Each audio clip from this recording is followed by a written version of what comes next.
Hello and good evening. We are right now getting our first look at the dash cam video from the arrest in Waller County of that Sandra Bland, who eventually became a jail inmate who was found dead in her cell. Yeah, Bland was arrested July 10th during this traffic stop. The DPS trooper who arrested her says she was combative.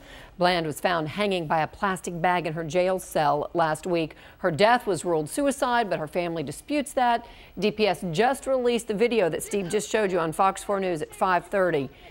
This is the meeting between Bland's family and state leaders is what happened this afternoon. First tonight here on Fox 4 News at 6, let's go to Sean Rabb in Waller County with the latest. Sean.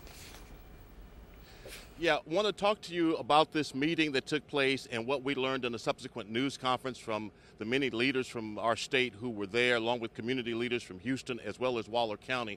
But the first video we want to look at again, and Steve, I know you were showing it to folks a few moments ago, is that traffic stop. That DPS video just released. It's more than an hour long. Let's go ahead and roll that video right now as it begins. Sandra Bland is driving. The trooper is following her. He follows her for some distance before she changes lanes, and then he lights her up. He initiates the traffic stop for an illegal lane change. When she changed lanes, she did not use her blinker, her turn signal, to indicate which way she was moving. The trooper, Brian Encenia, says that at that point, she was combative and not complying to his orders. And at one point, he kept commanding her to exit the vehicle, and she wouldn't do so. He ultimately pulled his taser on her, Heather and Steve, at that point is when she got out of the car. Once he pulled the taser, then he walked her around the car, he placed her in handcuffs. You can hear that she was combative as they were having this conversation, defiant to a degree, asking questions that the director of the DPS says she should have gotten answers to, says he did not follow the courtesy policy of the department. The stop went bad.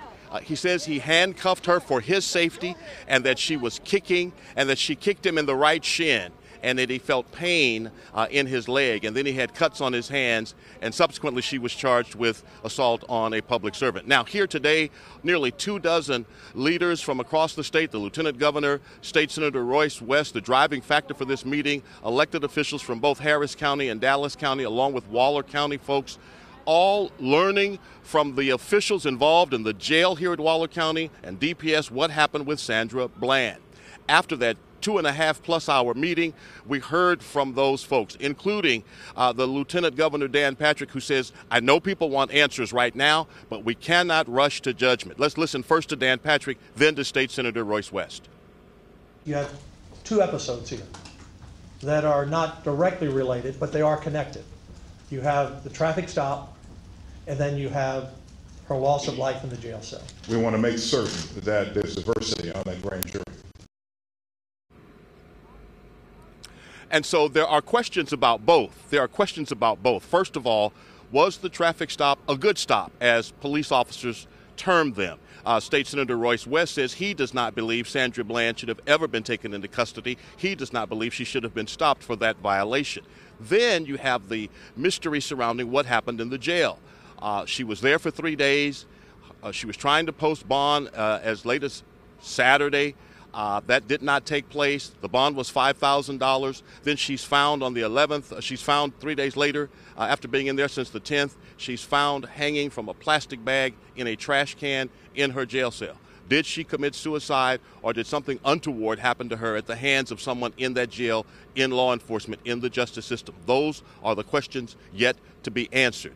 And here now, today, these officials that we heard from today are saying, hey, listen, we want to show everyone that we're transparent. We want the FBI and the Justice Department to look with the Texas Rangers and give the investigation time to work. What we don't know is what the family members of Sandra Bland told the Waller County District Attorney and the Waller County Judge when she met with them this morning, when they met with those individuals along with their attorney, Cannon Lambert. We don't know what they told the judge and the DA about her mental state, whether she had a mental illness, whether she was depressed, whether she was on medication for any of that. We just don't know that yet. Nor do we know what toxicology may reveal about what was or wasn't in her body at the time of this contact with the police with the state trooper because it'll take some time for that to come back. Harris County medical examiner doing the official autopsy, but the family's ordered an independent autopsy as well. Heather, Steve? So, Sean, a lot of the questions that have to be answered are going to start with the video that was just released that we just had on Fox 4 News at 5:30. Yes.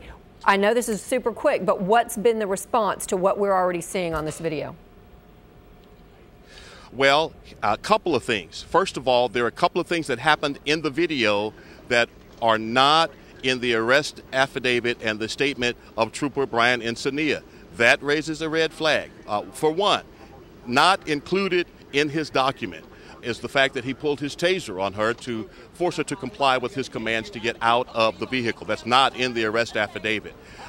All of the contact, everything that happens with a citizen and law enforcement must be documented in that arrest affidavit because that's telling the probable cause for the arrest.